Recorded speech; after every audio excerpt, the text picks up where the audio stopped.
দুনিয়াতে কত দরদি দেখা যায়, মা বাবার চেয়ে দরদি আর কেউ নাই। আজকে বিবির জন্য পাগল হইয়া মা বাবাকে বইরা গেলি রে নফরমান। আজকে তুমি ময়রা দেখো তোমার বিবির সাথে সাথে অন্যের ঘর করা শুরু করবে। আজকে তুমি রোগ আক্রান্ত হইয়া, আজকে তুমি অসুস্থ হইয়া বেটের মধ্যে শইয়া দেখো তোমার চোখের মধ্যে কিতুর আসলে কেউ তোমার সামনে আসে না।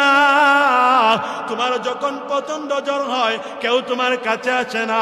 তোমার যখন ডেঙ্গু হয় কেউ তোমার কাছে আসে না।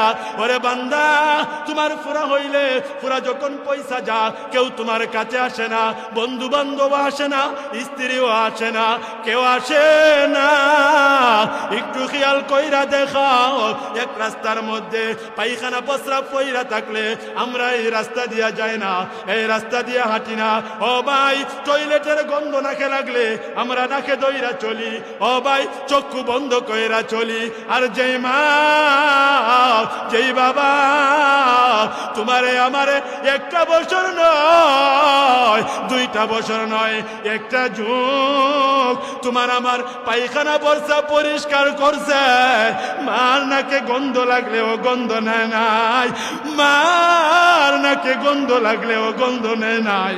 মা তোমার পায়খানা পরিষ্কার করছে, মা তোমার প্রস্রাব পরিষ্কার করছে। ও আমার বাবা ভাই, এই শীতের মধ্যে মা বাবার দেখাশোনা করো না। একটা কম্বল, একটা বিছানা, একটা লেপ, একটা তুষুক, একটা খাট বানিয়ে দিতে পারো না। তারা কষ্ট করে, কিন্তু কত রাত মা তোমার প্রস্রাব করা বিছানায় ঘুমাইছে। মা কত রাত আমার প্রস্রাব করা না বিছানায় ঘুমাইছে। মা আমারে কোলে নিয়ে খাইতে বসছে, আমি পায়খানা করে দিছি, মা দুঃখ নেয় নাই। ও আমার বাবা ভাই, সেই মারে কেমনে কষ্ট দাও, তোমার দিলে কি বাধা দেয় না? তুমি যেমন তোমার সন্তানকে আদর করো, সন্তানের কোনো কিছু হইলে তোমার কষ্ট লাগে, তেমন ভাবে তোমার আমার মা তোমারে আমারে লালন পালন করতে যাইয়া কষ্ট করছে। কথা কোন ঠিক কিনা?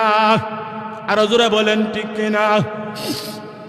এই জন্যে বাবারে বাইরে আমার শেষ দু একটা কথা বলে যায়, ওরে না ফরমান, পৃথিবীতে সব পালাইবি।